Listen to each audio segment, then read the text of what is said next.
Good morning, everyone. Today we will see the chapter from 1 to 4. Fifth chapter of rest we have already discussed. सबसे पहले हम इनका overview लेते हैं, लेकिन उससे पहले एक इम्पॉर्टेंट डेट्स आपको जरूर याद रखनी है अपने प्री पॉइंट ऑफ व्यू से। फॉर एग्जांपल, इसकी डेट ऑफ असेंट है भारतीय नागरिक सुरक्षा संहिता की 25th of December 2023, राइट।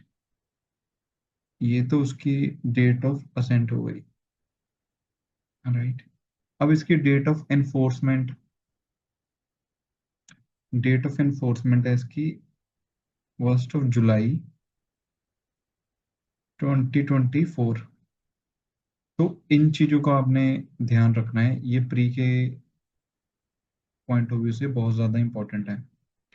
अगर हम बात करें कि प्रीलिमिनरी, जो आपको पता है कि डेफिनेशन सेक्शन होता है, इसमें डेफिनेशन बताए गए हैं। अब इसमें क्या क्या चीजें चेंजेस आ गए हैं, जैसे आपने देखा है कि नई डेफिनेशंस ऐड कर दी गई हैं, जैसे बेल बॉन्ड की हम उसको पढ़ेंगे। एनहांस इलेक्ट्रॉनिक कम्युनिकेशंस की प्रोविजन डाल दी है, मींस इसको मोर आज के टाइम के अकॉर्डिंग जो जो चीजें रिक्वायर्ड हैं उस चीज की डेफिनेशंस डाल दी गई हैं। फिर हम बात करते हैं, नेक्स्ट बात करते हैं हम इसकी कॉन्स्टिट्यूशन ऑफ क्रिमिनल कोड्स। अगर हम सीआरपीसी की बात करें, जो चैप्टर 2 था वो सेक्शन 6 से लेकर 25A तक था। अब जो चैप्टर 2 है कॉन्स्टिट्यूशन ऑफ क्रिमिनल कोड्स, वो सेक्शन 6 से लेकर 20 तक है। मैं आपको सेक्शंस के नंबर क्यों बता रहा हूँ, क्योंकि कई बार डायरेक्ट क्वेश्चंस आ सकता है कि ये इस चैप्टर का अगर पूछ लें कॉन्स्टिट्यूशन क्रिमिनल कोड के अब कौन सेक्शन से लेकर कौन से सेक्शन तक है, तो इस चीज का याद रखना बहुत जरूरी है। फिर चैप्टर 3 पावर ऑफ कोर्ट्स, इसका अगर हम देखें तो सीआरपीसी में इसका पहले सेक्शन 26 to 35, अब ये नए बीएनएसएस में 21 to 29 हो गया। मेनली चेंजेस क्या की गई हैं कि जैसे अगर आप देखेंगे पहले एक सेक्शन 27 हुआ करता था, इसमें उसकी डेफिनेशंस को चेंज कर दिया गया है। अगर हम फिर बात करें कि उसको मीन्स रिमूव ही कर दिया, जुवेनाइल के अकॉर्डिंग था कि सीजीएम उसको डील करता था, उस सेक्शन को रिमूव कर दिया गया। जीएमआईसी की जो पनिशमेंट थी उसको बढ़ा दी गई है, कम्युनिटी सर्विस अब एक नई पनिशमेंट आ गई है। चैप्टर 4 की बात करें, चैप्टर 4 में एज सच कुछ ज्यादा चेंज नहीं है, लेकिन इसमें अगर आप चीज देखें इन्होंने थोड़ा सा स्पेसिफिक सिंप्लीफाई कर दिया है। जैसे अगर आप सेक्शन 34 में देखें, अब इन्होंने कह दिया कि 10 साल से ज्यादा जो भी पनिशमेंट है जो विलेज ऑफिसर्स हैं उनको बताना होगा। आइए हम इनकी अब एक डिस्कशंस करते हैं, डिटेल डिस्कशन करते हैं, देखते हैं क्या क्या चेंजेस आए हैं। सबसे पहले अगर मैं बात करूं प्रीलिमिनरी की, वो चैप्टर 1 से लेकर, अगर मैं प्रीलिमिनरी की बात करूं वो चैप्टर 1 से लेकर सेक्शन 5 तक है। अगर हम डेफिनेशंस की बात करें, हम अपने साथ बेरख निकालने डेफिनेशंस की बात करें, now 2A has been added, क्या है वो, ऑडियो वीडियो इलेक्ट्रॉनिक। तो मीन्स ये सिंपली इस चीज की बात करें, कोई भी डिवाइस जो वीडियो कॉन्फ्रेंसिंग की recording of the process of identification के लिए रिकॉर्ड है, आप उसको यूज कर सकते हैं। बाय सच एज मीन्स अगर इसका ला दो स्टेट गवर्नमेंट है, तो इसके ऑडियो वीडियो इलेक्ट्रॉनिक के रूल्स कौन बनाएगा, स्टेट गवर्नमेंट। सेम है इससे, अगर आपको लेकर आऊं 2I पर, इलेक्ट्रॉनिक कम्युनिकेशन पर, इसका अगर आप देखेंगे इलेक्ट्रॉनिक फॉर्म, अगर लास्ट लाइन पर electronic form as may be specified notification by the central government, तो इसका प्री में क्वेश्चन आ सकता है, तो इस चीज का आपने ध्यान रखना है। फिर मैं बात करूं अगर 2B की, बेल। अब बेल पहले डिफाइन ही था, बेल इन्होंने सिंपली डिफाइन कर दिया है, means release of a person accused or suspected of commission of an offense imposed by officers or court, execution of person bond और bail bond। तो इसकी भी डेफिनेशन इन्होंने क्लियर की है। 2D में अब बेल बॉन्ड बता दिया गया है कि बेल बॉन्ड सिंपली सिंपली ये क्या कह रहे हैं कि अगर आप बंदे को रिलीज करना है तो उसकी एक श्योरिटी रखाएंगे किसी और बंदे की, वो इस चीज की गारंटी लेगा, हाँ जी ये बंदा प्रेजेंट होगा। 2E की बात करें बॉन्ड की, बॉन्ड सिंपली मीन्स हो गया उसका पर्सनल बॉन्ड, मैं पढ़ भी देता हूँ एक बार। Bond means a personal bond or undertaking for release without surety, ठीक है जी। फिर 2I इलेक्ट्रॉनिक कम्युनिकेशन हो गया, ये वही बात होगी, means the communication of any written verbal information और वीडियो कंटेंट ट्रांसमिटेड और ट्रांसफर्ड वेदर वन पर्सन, तो कम्युनिकेशन जो भी है इसके as may specified notification by the central government, इस चीज का मैंने आपको बताया था, ध्यान रखना है। अगर आप अब 2L देखें, इन्वेस्टिगेशन, इसमें अब इन्होंने एक्सप्लेनेशन ऐड कर दी है, where any of the provision of specific inconsistent with the provision of Sanhita the provision special action prevail. तो ये सिंपली किस चीज की बात कर रहे हैं? For example prevention of money laundering act हो गया, जो इनके अगर उसमें अगर कोई स्पेशल प्रोसीजर बताया गया है कि इन्वेस्टिगेशन इस तरीके से होगी, तो ये कह रहे हैं कि उस वो जो स्पेशल एक्ट है उसकी प्रोविजंस प्रिवेल करेंगी, ना कि इसकी। अब 2Y देख लेते हैं, 2Y में क्या इन्होंने चेंज दिया है। अगर आप 2Y देखें विक्टिम का, जो पहले 2WA हुआ करता था, अगर आप इसमें देखें तो इन्होंने अब वर्ड वर्ड यूज किया है, जो पहले वर्ड था for which an accused person has been charge with, अब उसको सब्स्टिट्यूट कर दिया सिंपली। अब वर्ड क्या आ गया है? Any loss or injury caused by the reason of act or omission of the accused person, means पहले क्या होता था, पहले ये बात करते थे कि जिसके लिए वो चार्ज किया गया है उसी से अगर कुछ चीजें उसने गलत की हैं, तब वो बंदा विक्टिम बनता था। अब इन्होंने सिंप्लीफाई कर दिया है इसको, any loss or injury caused by the reason of the act or omission of the accused person, mean जरूरी नहीं है अब उसके लिए उसको चार्ज किया गया है नहीं किया गया है। अब एक और बड़ा चेंज, पहले अगर आपने 2Y देखा होगा सीआरपीसी का, उसमें सिंपली लिखा होता था आईपीसी, कि अगर इसमें नहीं डिफाइन है आईपीसी में डिफाइन है, दैट वाज फाइन। अब इन्होंने टू टू एक स्पेशल, इसका स्पेशल सेक्शन में डिफाइन किया गया है कि words and expression use here in not define but define in IT act and भारतीय न्याय संहिता 2023। ठीक है जी, अब आपने बात याद रखनी है, इसमें आईटी एक्ट की भी डेफिनेशंस ऐड कर दी गई हैं। फिर हम सिंपली देखते हैं नए चैप्टर में, जो नया chapter constitution of criminal code, ये सेक्शन 6 से लेकर 20 तक आपको डील करता है। अगर आप इसमें देखेंगे, पहले हमने पढ़ा होगा क्लास ऑफ क्रिमिनल कोड में, अब इन्होंने सेक्शन 6 में मेट्रोपॉलिटन मजिस्ट्रेट को रिमूव कर दिया गया। अगर आपने देखो मेट्रोपॉलिटन एरिया कौन सा होता था, 1 मिलियन पॉपुलेशन, 1 मिलियन से ज्यादा पॉपुलेशन वाला, अब इन्होंने वो रिमूव कर दिया गया है। इसमें सिंपली अब एक यही चेंज है। सेकंड चेंज अगर आप देखेंगे टेरिटोरियल डिविजन्स में, वही सिंपल जो मैंने आपको बताया कि मेट्रोपॉलिटन एरिया रिमूव कर दे। अब आते हैं एक बार कोर्ट ऑफ सेशन में। कोर्ट ऑफ सेशन में अगर आपको मैं सिंपली बात करूं, कोर्ट ऑफ सेशन में इन्होंने जो सबसे बड़ा चेंज किया है, अब असिस्टेंट सेशन जज को रिमूव कर दिया गया है। तो अब दो ही सेशन जज, सेशन जज एंड एडिशनल सेशन जज। इसमें इन्होंने अगर आप देखें सेक्शन 8 का क्लॉज 7 और 8 ये नया ऐड किया है, मैं पढ़ देता हूँ एक बार। द सेशन जज may from time to time make orders consistent with this Sanhita as to distribution of business among such additional judges. Subclause 8, the session may also make provision for disposal of any urgent application in the event of absence or inability to act. Absence और inability to act में difference है। Absence तो हो गया कि आज session जज साहब नहीं आए, इनएबिलिटी टू एक्ट वो वहां है, प्रेजेंट है, लेकिन ड्यू टू एनी अर्जेंसी किसी भी चीज के लिए अब वो एक्ट नहीं कर सकते, दूसरे बंदे को अब वो पॉइंट करेंगे बाय एनी एडिशनल सेशन, और if no additional session by CGM. अब हम बात करते हैं कोर्ट ऑफ सेशन की, हमने बात करती। अब देखिए सेक्शन 9 में मेजर चेंज क्या है कि मेट्रोपॉलिटन, जो not being a metropolitan area, उसको रिमूव कर दिया गया है। सेक्शन 12 में भी है। ये छोटे चेंजेस है, सिंपल आपने अपने बेर एक्ट में देखे चेंज मार्क कर लेने हैं। सेक्शन 12 में metropolitan area and chief metropolitan magistrate are exclude, मैंने आपको बता ही दिया जब इनकी पोस्ट ही खत्म कर दी है। फिर एग्जीक्यूटिव मजिस्ट्रेट में सेक्शन 14 में भी एनी मेट्रोपॉलिटन एरिया ये रिमूव कर दी है। अब स्पेशल एग्जीक्यूटिव मजिस्ट्रेट देखते हैं, जो पहले सेक्शन 21 हुआ करता था सीआरपीसी का।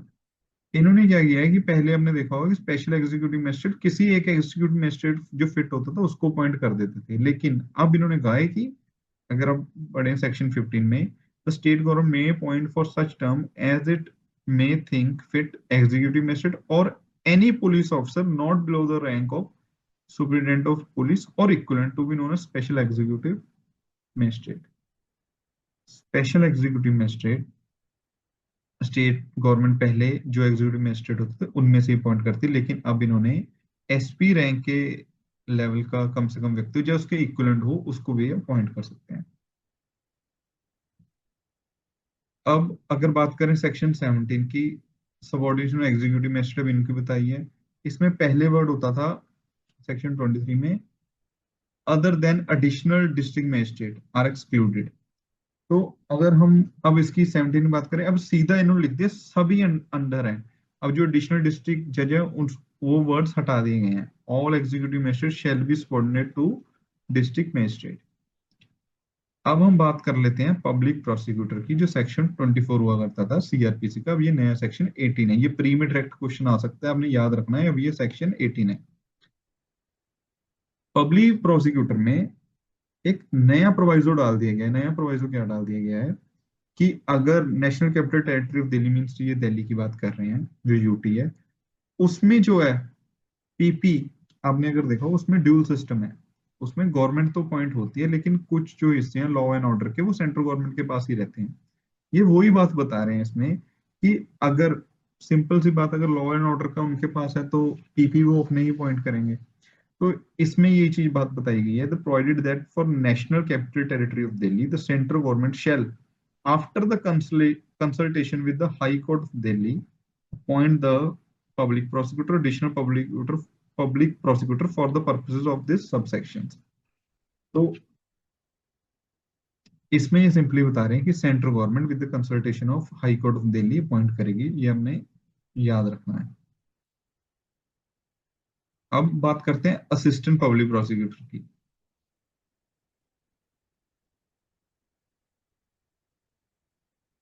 असिस्टेंट पब्लिक प्रोसिक्यूटर की हम बात करते हैं।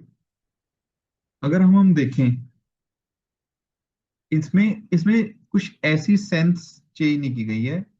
जो बात कही गई है वो सेक्शन में सेम है, लेकिन मेजर चेंज क्या कर दिया गया। इन्होंने कहा है कि स्टेट गवर्नमेंट अपॉइंट करेगी असिस्टेंट पब्लिक प्रोसिक्यूटर, राइट, और सेंट्रल गवर्नमेंट करेगी इन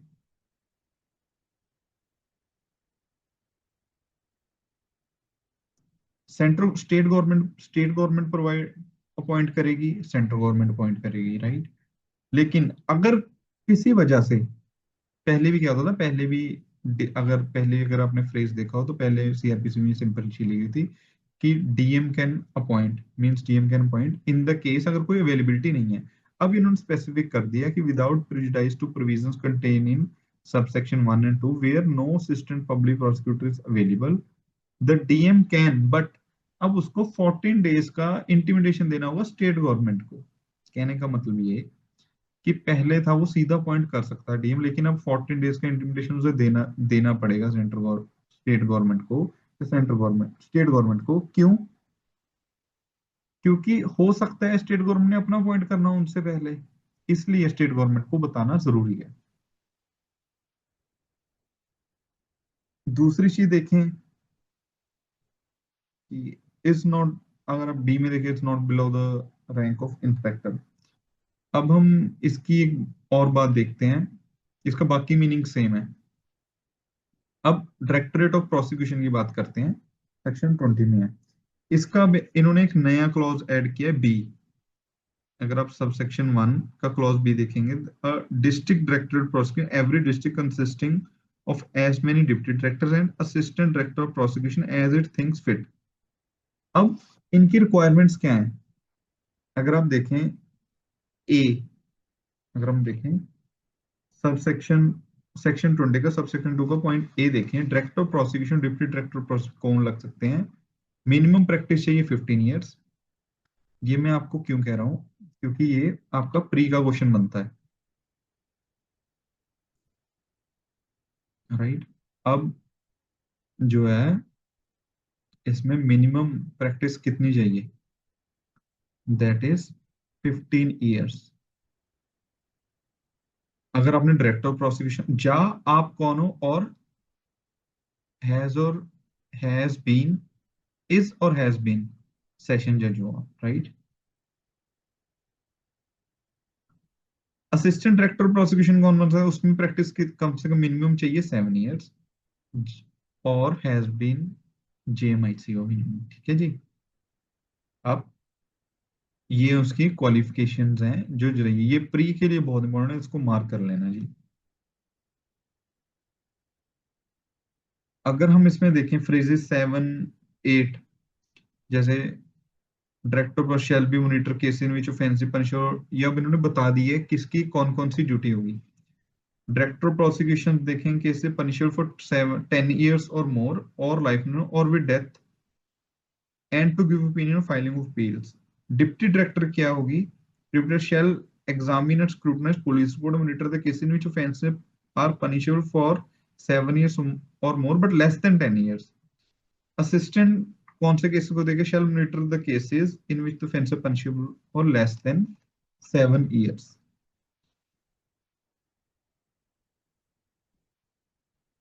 अब हम बात करते हैं इसके बाद चैप्टर 3 की। सेक्शन 21 to 29 तक डील करता है पावर ऑफ कोर्ट्स, कोर्ट की क्या क्या पावर होंगी। अगर आप देखेंगे सेक्शन 22 में, अब असिस्टेंट सेशन जज का जो पहले फ्रेज था मैंने आपको पहले बता दिया है कि अब असिस्टेंट सेशन जज नहीं है, उनको हटा, उनकी उनकी एज अ क्लास हटा दी गई है। फिर हम देखते हैं जो मेजर मेजर चेंज है वो है फाइन्स के रिलेटेड। अब जो जेएमआईसी है, जेएमआईसी पहले 10,000 तक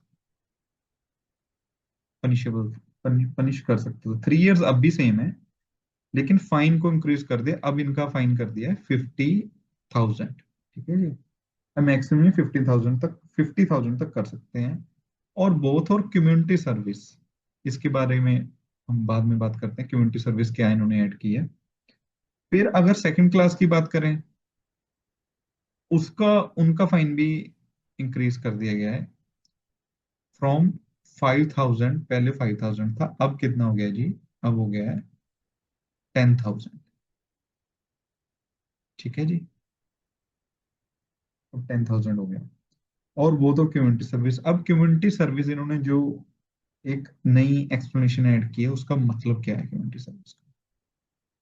कम्युनिटी सर्विस में एक बार पढ़ देता हूँ, shall mean the work which the court may order a convict to perform as a form of punishment that benefits the community for which he shall not be entitled to any remuneration। तो इसका याद मिला, उसको कोई उसके पैसे नहीं मिलेंगे। प्री में इस चीज का क्वेश्चन आ सकता है, क्या उसको उसके पैसे मिलेंगे, नहीं मिलेंगे, नहीं मिलेंगे। जैसे कोर्ट में कैदी होते हैं, वो काम करते हैं, उनको उनके पैसे दिए जाते हैं, लेकिन इसमें स्पेसिफिक बता दिए गए उनको इस चीज के कोई पैसे मिलेंगे, कम्युनिटी सर्विस होगी। अब बात करते हैं सेक्शन 25 की। 25 में अगर देखें, सेंटेंस के conviction of several offences at one trial. Earlier आप उन्होंने बताया था कि कंकरेंटली चलेंगी पनिशमेंट, मींस साथ साथ, ठीक है जी। मींस मान लो एक बंदे को 7 साल एक फेंस में दिया, 7 साल एक फेंस में दिया, राइट। तो कंकरेंट कंकरेंटली चलेंगी, मींस साथ साथ चलेंगी, अनलेस जस्टिस जैसा खुद ना बता दे। इसमें वही बात की गई है कि इसमें वो सब सिंपलीफाई कर दिया गया है कि सच पहले ही वो बता देंगे, सच पनिशमेंट टू रन कंकरेंटली और कंसेक्टिवली। अगर आप बात करें मेजर चेंज का प्रोवाइसो देखें, पहले यहाँ पे 14 years होगा था, no casual person sentence from for an longer period than 20 years है, पहले 14 years था। मींस बहुत सारे ऑफेंसेस में मजिस्ट्रेट सजा दे रहा है।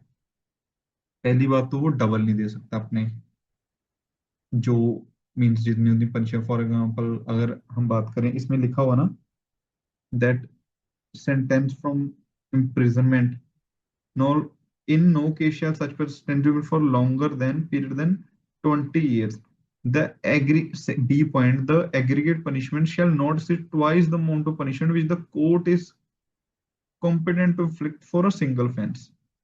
तो अब सारी सजा मिलाकर भी पहले 14 ईयर से ज्यादा नहीं होनी चाहिए थी।